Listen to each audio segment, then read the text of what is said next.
எகிப்தியன் மம்மீஸ்னாலே நம்ம எல்லாருக்குமே அதை பத்தி ஒரு மிஸ்ட்ரியான ஃபீல் தான் இருக்கும்.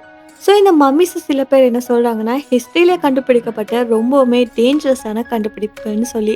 ஸோ இந்த மம்மீஸை கண்டுபிடிச்சதுக்கு அப்புறமா கர்ஸ், அன்எக்ஸ்பிளைன்டான டெத், ஸ்ட்ரேஞ்சான இன்சிடென்ட்ஸ் இதெல்லாம் நடந்திருக்குன்னு சொல்லி. ஸோ இன்னைக்கு நம்ம பார்க்க போகிறது என்னன்னா, எகிப்தியன் ஹிஸ்ட்ரியில் கண்டுபிடிக்கப்பட்ட ரொம்பவுமே டேஞ்சரஸான 5 மம்மீஸோட கதை தான் என்னன்னு பார்க்க போகிறோம். இது ஃபுல்லாகவே சயின்ஸ் ப்ளஸ் மிஸ்ட்ரி மிக்ஸாக இருக்கும். ரொம்பவுமே இன்ட்ரெஸ்டிங்காக இருக்கும். இப்போ வாங்க வீடியோக்குள்ளே போகலாம்.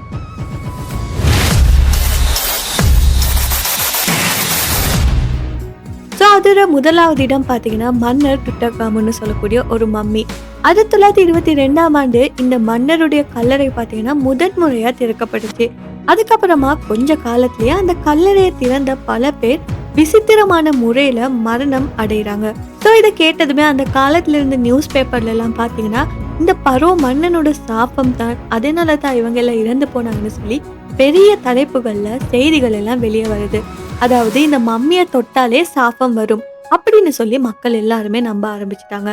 கல்லறையை திறந்த சில ஆய்வாளர்கள்ல சிலருக்கு பார்த்தீங்கன்னா திடீர்னு காய்ச்சல் வந்திருக்கு, சிலரோட உடல் நலம் கொண்டிருக்கு, சிலர் எதிர்பாராத விதமா உயிரிழந்து இருக்காங்க. ஆனா அறிவியல் என்ன சொல்லுதுன்னா, ஆயிரக்கணக்கான ஆண்டுகளா மூடியிருந்த அந்த கல்லறைக்குள்ள நச்சுத்தன்மை கொண்ட பூஞ்சை இல்லைன்னா கிருமிகள் எல்லாம் இருந்திருக்கலாம். ஸோ அதை அவங்க சுவாசிச்சதால தான் அவங்களுக்கு உடல்நல கோளாறுகள் இல்லைன்னா மரணங்கள் எல்லாம் நடந்திருக்குன்னு சொல்லி விஞ்ஞானிகள் சொல்றாங்க. இருந்தாலுமே இதெல்லாம் தற்செயலா நடக்கல, இது அந்த மன்னனோட சாபமா தான் இருக்கும்னு சொல்லி இன்னைக்கு வர காட்டியுமே சில மக்கள் நம்பிக்கிட்டு தான் இருக்காங்க. அதுக்கப்புறமா இந்த ஸ்க்ரீமிங் மம்மின்னு சொல்லக்கூடிய ஒரு மம்மி. ஸோ இந்த மம்மியை பார்க்குறப்ப பார்த்தீங்கன்னா அதோட வாய் முழுவதுமா திறந்த நிலையில இருக்கும். ஸோ அதனாலே தான் இதை பார்க்குறப்ப இந்த மம்மி ஸ்க்ரீம் பண்ணிக்கிட்டு இருக்கிற மாதிரியே தோணும். ஸோ பண்டைய எகிப்தியர்கள் பொதுவாக பார்த்தீங்கன்னா ஒரு இறந்த உடலை மம்மியை மாத்துறப்ப அந்த வாயை திறந்த நிலையில விட மாட்டாங்க. அவங்க ரொம்பவுமே கவனமான முறையில வாயையும் சரி உடலையும் சரி முறையா மூடுவாங்க.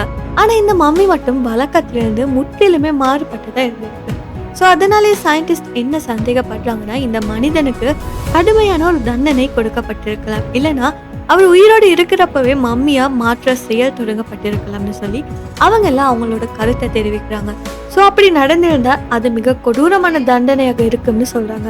இல்லைன்னா அரச குடும்பத்துக்குள்ளுக்கு நடந்த ஒரு துரோகம் காரணமா இப்படி நடந்திருக்கலாம்னு சொல்லி வெவ்வேறு விதமான தியரிஸ் எல்லாம் அவங்க முன் வைக்கிறாங்க.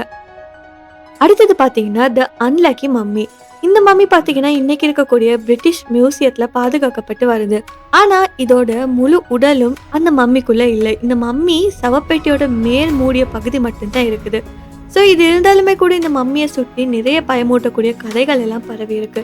இந்த மம்மியை தொட்டவங்க இல்லைன்னா அதை இடம் மாற்றியவங்க, அப்படியும் இல்லைன்னா இதை ஆய்வு செய்தவங்க, இவங்க எல்லாருமே திடீர்னு ஏதாவது ஒரு விபத்துல சிக்கி இருந்திருக்காங்க, இல்லைன்னா சிலர் கடுமையான நோய்க்கு ஆளாகி இருக்காங்க, அப்படியும் இல்லைன்னா சிலருக்கு பண நஷ்டம் எல்லாம் வந்திருக்குன்னு எல்லாம் சொல்லப்படுது. ஸோ இதனாலே தான் இந்த மம்மியை மக்கள் அன்லக்கி மம்மின்னு சொல்றாங்க. இனி இதோட அன்லக்கின்னு சொல்லி அவங்களுக்கு நம்பிக்கையும் உருவாக்கி இருக்கு. அதுக்கு மேல இன்னொரு வதந்தி என்னன்னா, இந்த மம்மி டைட்டானிக் கப்பல்ல இருந்ததா சொல்லப்படுது. ஸோ அந்த கப்பல் கடல்ல மூழ்கினதுக்கு காரணமும் இந்த மம்மி தான் சொல்லி சிலர் சொல்றாங்க. ஆனா இதுக்கான எந்த உறுதியான ஆதாரமும் இன்னைக்கு வர கட்டியுமே கிடைக்கப்பெறல. அதுக்கப்புறம் பாத்தீங்கன்னா 2ஆம் ரம்செஸ் என்பவரோட ஒரு மம்மி. ஸோ இவர் பண்டைய எகிப்துல பாத்தீங்கன்னா ரொம்பவுமே சக்தி வாய்ந்த அரசரா இருந்தவர். போர், கட்டடங்கள், ஆட்சின்னு பல விஷயங்கள்ல புகழ் பெற்ற ஒரு மன்னராக இருந்திருக்காரு. 1970ஆம் ஆண்டுல இந்த அரசருடைய மம்மி பாத்தீங்கன்னா பழுதடைஞ்ச நிலையில இருந்ததால அதை சீரமைக்கிறதுக்காக பிரான்ஸ் நாட்டுக்கு கொண்டு போகப்படுது. ஸோ அப்ப ஆய்வாளர்கள் ஒரு முக்கியமான விஷயத்த கண்டுபிடிக்கிறாங்க. அது என்னன்னா, இந்த மம்மியோட உடல்ல பாத்தீங்கன்னா அதோட மேற்பரப்புல மனிதனோட உடலுக்கு தீங்கு விளைவிக்கக்கூடிய பூஞ்சைகளும் கிருமிகளும் வளர்ந்துகிட்டே இருக்குன்னு சொல்லி. ஸோ அந்த பூஞ்சை மற்றும் கிருமிகள் உடலுக்கு போனா மூச்செடுக்க சிரமமா இருக்கும், நோய் மற்றும் உயிருக்கு ஆபத்தான நிலை கூட ஏற்படலாம்னு சொல்லுது. ஸோ அதனாலே போதுமான பாதுகாப்பு இல்லாம இந்த மம்மியை கையாண்டா மனிதர்கள் மிகப்பெரிய ஆபத்தை சந்திக்க நேரிடும் சொல்லி அவங்க கண்டுபிடிக்கிறாங்க. ஸோ ஆயிரக்கணக்கான ஆண்டுகள் பழமையான ஒரு உடல் இன்னைக்கு இருக்கிற மனிதர்களுக்கு கூட ஒரு ஆபத்தா மாற முடியும்னு சொல்றதுக்கான ஒரு பெஸ்ட் எக்ஸாம்பிளா இந்த 2ஆம் ராம்சஸ் மம்மி தான் இருக்குது.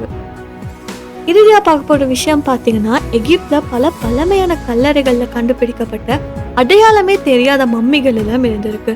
ஸோ இந்த கல்லறைகளை திறக்கிறப்ப அதுல பணியாற்ற பல ஆய்வாளர்கள் எந்த காரணமே இல்லாம திடீர்னு உடல்நல குறைவை அடைகிறாங்க.